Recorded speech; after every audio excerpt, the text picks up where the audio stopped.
This move, the English opening, immediately stakes a claim in the center and prepares to control key central squares, aiming for a flexible pawn structure and often leading to positional battles. This move prepares to develop the king's bishop and control central squares, leading to various classical defenses like the queen's gambit declined or French defense. Developing a knight to c3 is a natural and flexible move in response to 1. e6. Preparing to control the center and potentially transition into various English opening or queen's pawn structures, while keeping options open for pawn pushes like d4 or e4. This move, 2. d5, immediately challenges white's central control and aims to open lines, often transposing into well-established queen's gambit declined structures where black seeks to equalize by trading pawns and developing a solid, active position. White establishes a central pawn presence, aiming to control key squares and potentially opening lines for piece development, characteristic of a queen's pawn game or an English opening transformation. Developing the bishop to e7 solidifies black's central pawn structure and prepares for kingside castling, a fundamental defensive maneuver in this queen's gambit declined variation. This exchange of pawns leads to a more open position and challenges black's central control, often transposing into structures seen in the queen's gambit declined. Black recaptures on d5, maintaining central pawn presence and opening lines for the queen and bishop, a standard response in many queen's pawn openings. This move, developing the bishop to f4, aims to control the important e5 square and prepare for castling, while also exerting pressure along the a7 diagonal. This move develops the knight to a natural square, preparing for castling and controlling central squares while avoiding an immediate confrontation with white's bishop on f4. This move prepares to develop the kingside bishop and solidify the center by allowing nc3 to move to e2 or d2. This move correctly initiates king safety, a fundamental principle, and prepares to develop the kingside pieces, which is a standard plan in this queen's gambit declined structure. This move prepares to develop the queen to a central square, supporting the e4 push and potentially activating it for further play on the queenside or in the center. This move reinforces the central pawn on d5, creating a solid pawn chain and preparing to develop the queenside pieces with a firm grip on the center. This move develops the bishop to a strong diagonal, supporting a potential kingside attack and preparing to castle, while also maintaining flexibility for white's other pieces.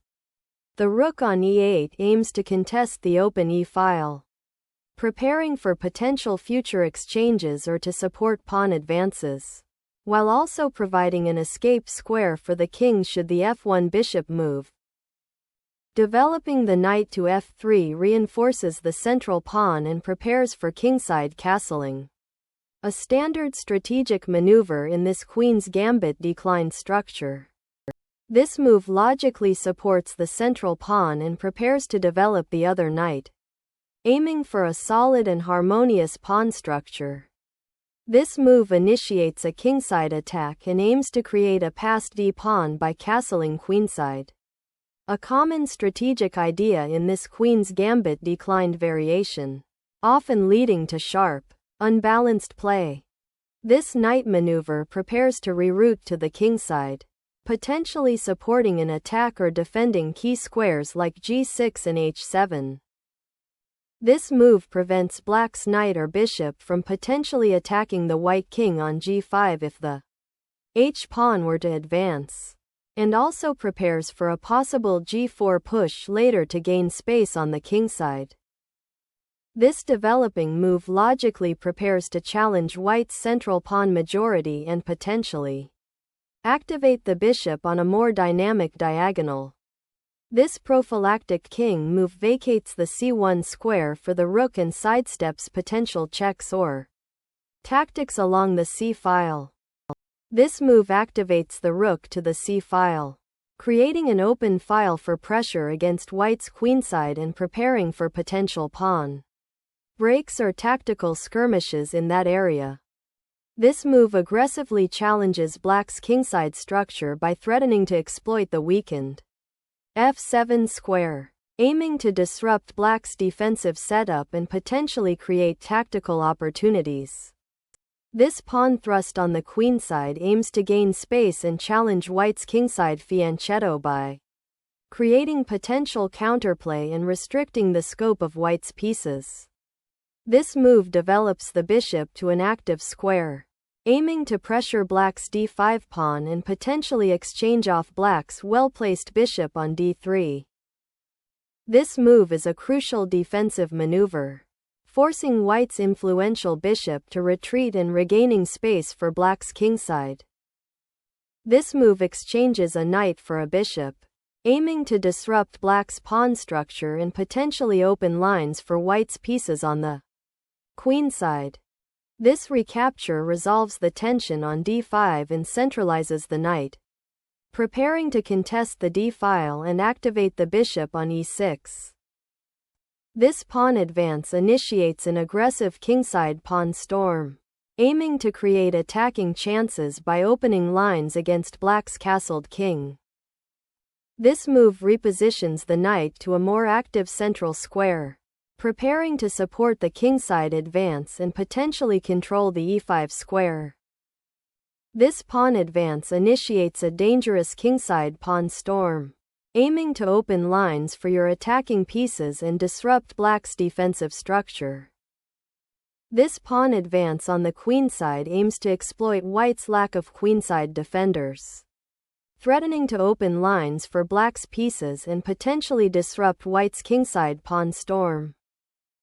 This move repositions the knight to a more active square, aiming to support the pawn advance on the kingside and potentially transfer to the f4 square for better central control.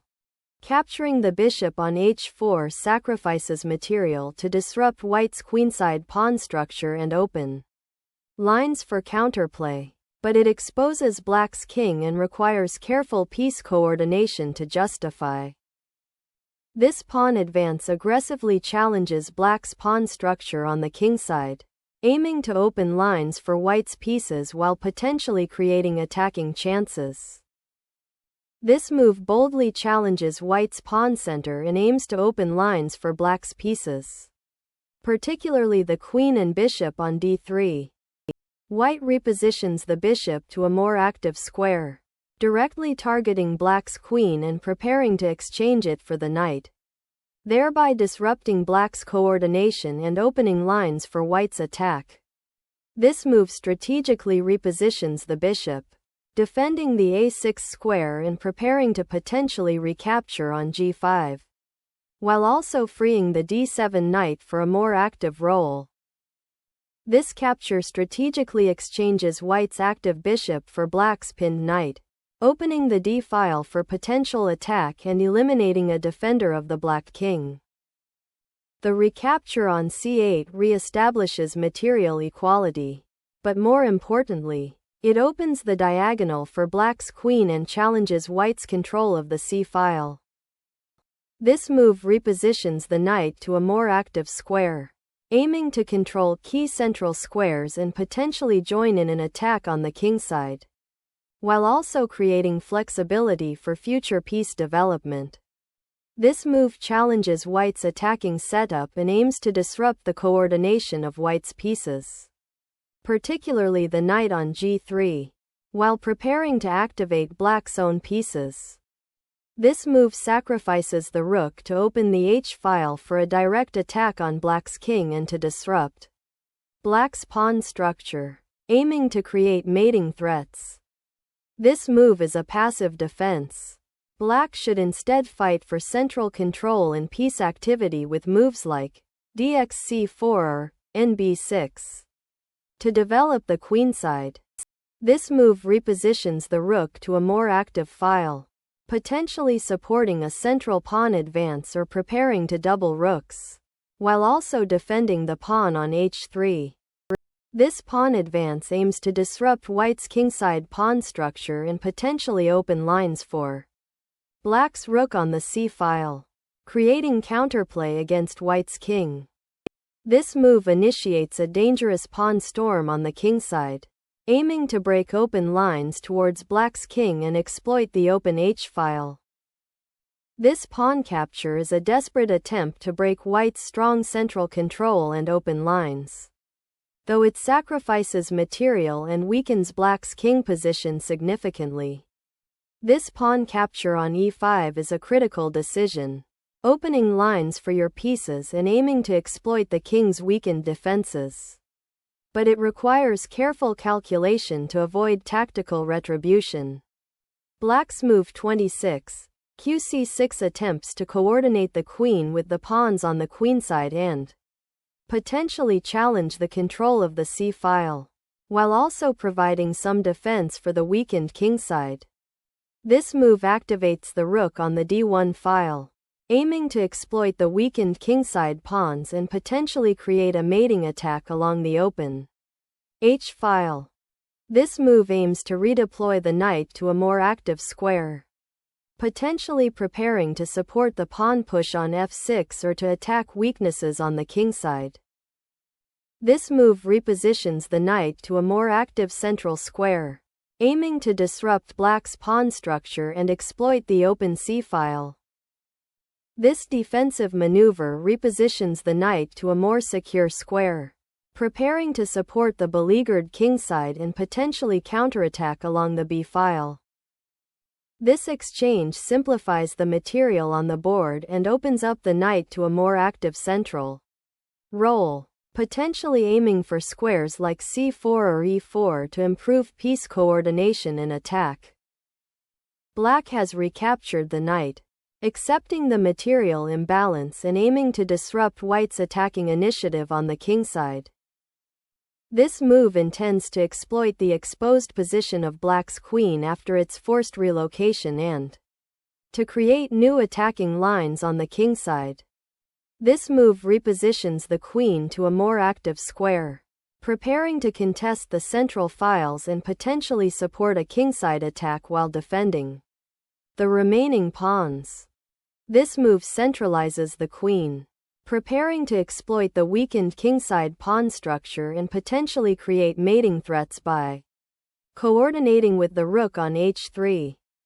This move aims to create counterplay on the queenside by exploiting the weakened pawn structure, potentially opening a file for the rook or creating a passed pawn.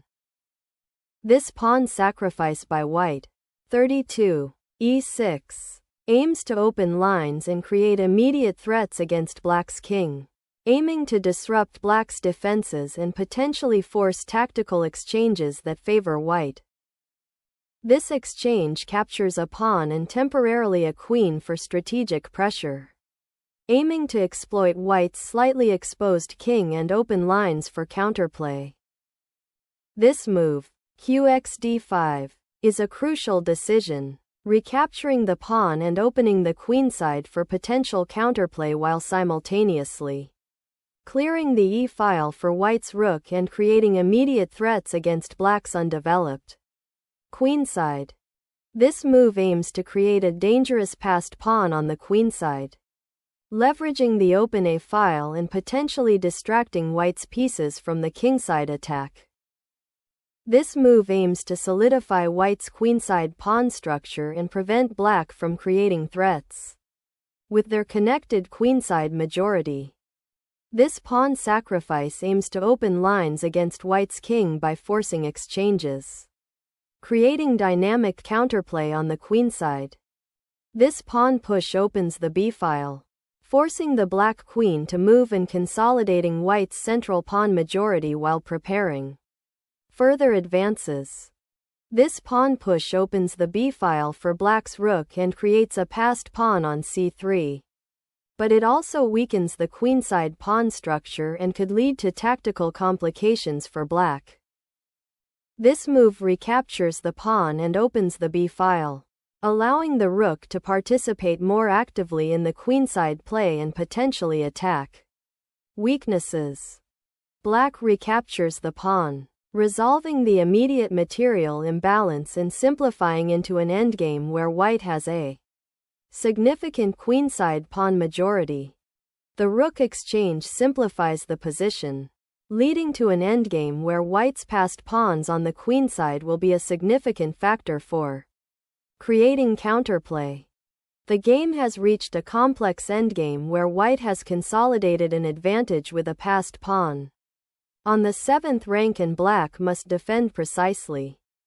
The king is now safer on c2, preparing to centralize and potentially support the advance of the a-pawn. This move finally brings the king to a more central and active position, preparing to participate in the endgame and potentially support pawn advances on the kingside or queenside. This move aims to consolidate white's material advantage by attacking the vulnerable pawn on a4, forcing black to further defend and potentially creating weaknesses in black's pawn structure. The knight repositions to the kingside to defend the f7 pawn and potentially participate in a kingside attack, while also preparing to recapture if the e6 pawn is challenged. This move centralizes the rook on the c file, preparing to contest white's control of the open file and potentially create counterplay against black's weakened queenside pawn structure after bxc3. This move activates the knight, preparing to contest the important central squares and potentially support a future advance of the e-pawn. White recaptures the pawn on a4, simplifying the position and aiming to consolidate material advantage with a more open board. This move repositions the knight to a more active square, potentially eyeing central squares and supporting a kingside pawn advance, while also preparing to defend against any immediate threats. This move repositions the rook to a more active square, supporting the passed pawn on a4 and preparing to contest the 7th rank or potentially target weaknesses on the kingside.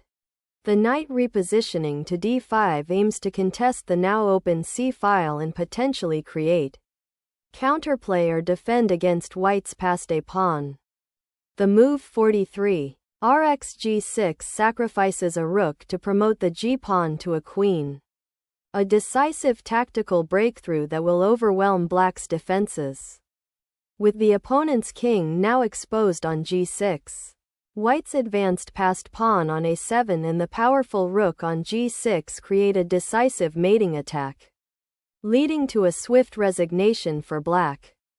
The move e4 advances the pawn to contest central space, aiming to restrict black's knight and potentially create a passed pawn on the d-file while opening lines for white's rook.